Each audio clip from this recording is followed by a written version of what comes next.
In every endeavor under the sun in this world, there is the time and occasion for things spectacular. There's the exhibition coming, and people want to make it their very best. In the world of music, you have men who are spectacular. Their names are up there in lights.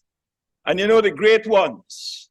I can't stay to mention their names because I know so few of them, but music today has gained such prominence and is gaining yet more prominence in the world that it doesn't escape the notice of anyone. How about sports?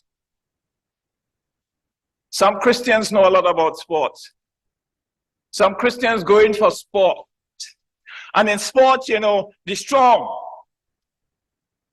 he will become spectacular. The tactful, the brave, the daring, they're all up there. Their names are in lights. And they're hailed as the great ones.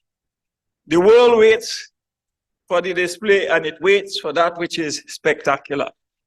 But while the world insists on things fleshly and carnal and material to make their display before men in things spectacular, God, I believe, ought to have something spectacular, something, according to Paul's writing here, that could be a spectacle.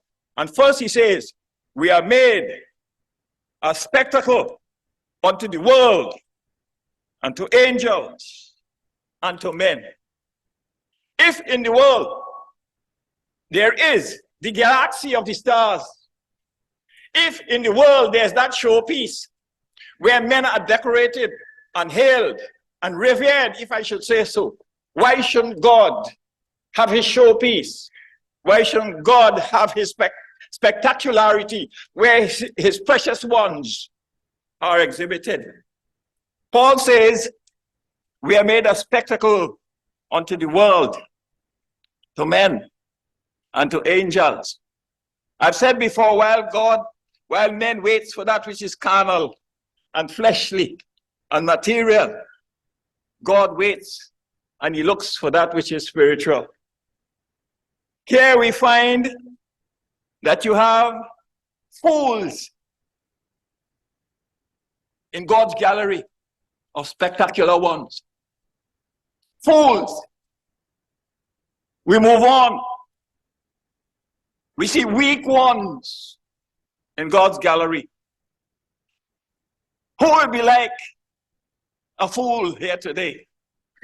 You know, in the world we have fools for many things. Brother was asking us in our prayer to remember dope that has become universal. And there are some people will be a fool for dope. There'll be a fool for drink. There'll be a fool for anything material. There'll be a fool all their day,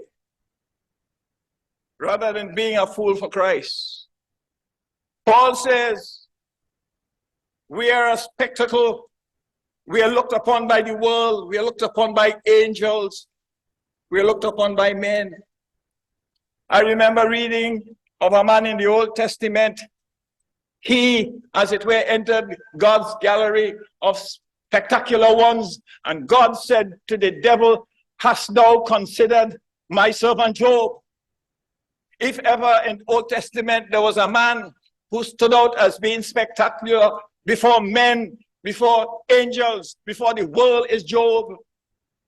It is said of Job, when God challenged the devil about this spectacular man, hast thou considered my servant Job? And the devil said, you have given him everything. That is why he's fearing you. And I say the fear of God is the beginning of wisdom. And Job was blessed with the fear of God. And God could put him up there as spectacular of all the sons of men. He says, have you considered my servant Job? And so we go on to find that God is not only putting Job up there, he's putting fools up there, if we're fools for Christ. Turn to 1 Corinthians chapter 1, and we see the foolish things of the world. God had chosen them to confound the wise. God makes choice of fools. Paul says we are fools for Christ's sake.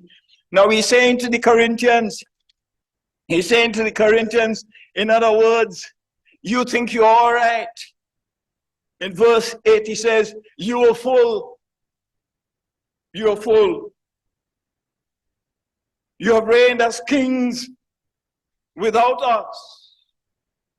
And you know, there are times when prosperity in the hands of some people seem to be doing them well, and you would fain join in with them and share in their prosperity. And there are others who have an eye to see the evil that may come of that prosperity. They refrain from joining in. Paul says, you reign as kings without us. And he wasn't jealous in this respect, but he was showing them that their reigning as kings was not all that God required.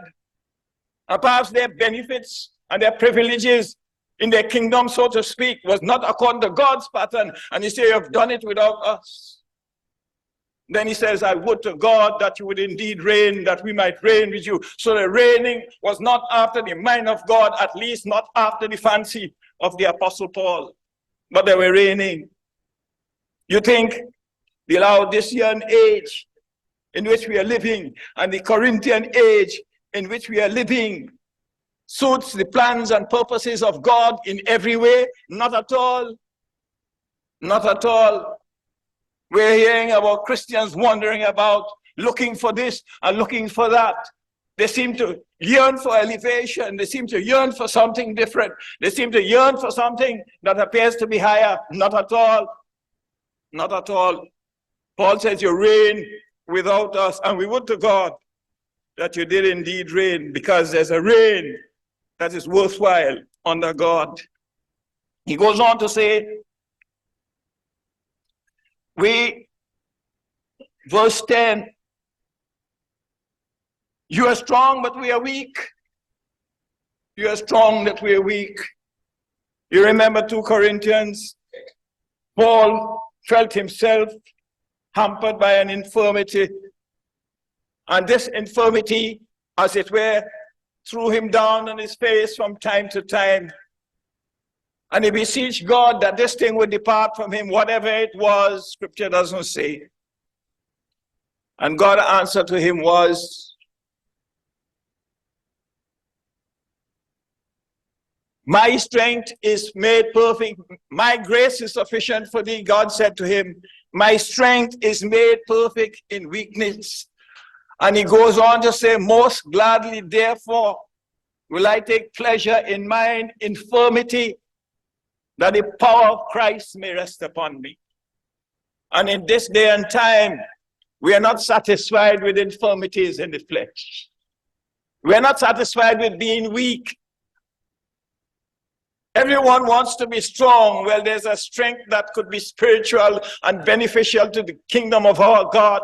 But again, there's that weakness and that humility and that poorness, shall I say, that benefits and glorifies God. Paul says, when I am weak, then am I strong. Most gladly, therefore, he took pleasure in his infirmity, that the power of Christ may rest upon him. You are honorable, and we are despised.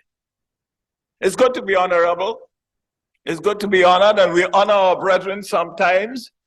But we have to be careful how we honor our brethren, lest we give the glory to men, to our brethren, and not to God.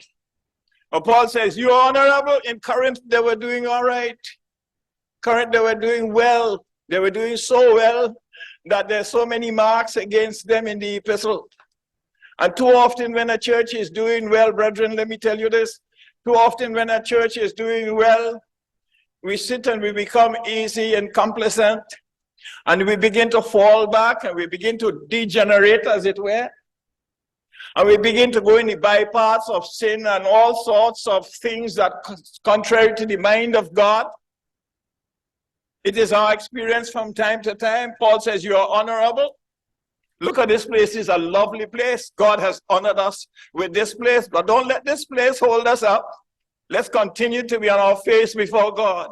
You come to Brooklyn down there, and we have a place. And one brother said, well, he heard of 2 cathedrals in Brooklyn. But when he came to our place at the opening and dedication, he said, well, this is the 3rd cathedral that we have seen in Brooklyn.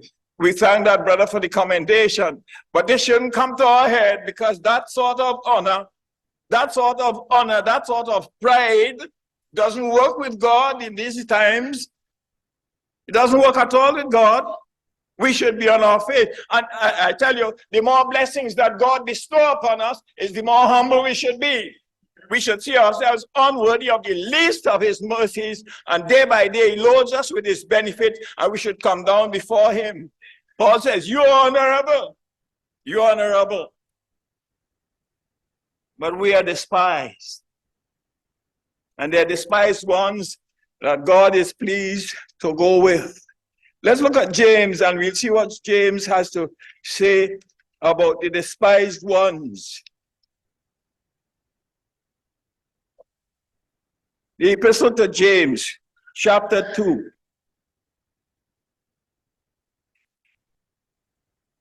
Hark, my brethren, verse 5.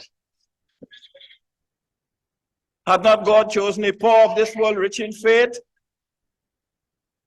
heirs of the kingdom which he had promised to them that love him? But you have despised the poor. Do not rich men oppress you and draw you before the judgment seats? Do not they blaspheme the worthy name by which ye are called? In James's experience, the church was guilty of respecting persons. The church was guilty of setting up the gay. And mind you, the gay here is a healthy word. The gay and those who are not so, they would have them sit in the lower place. And he said, you are despising the poor.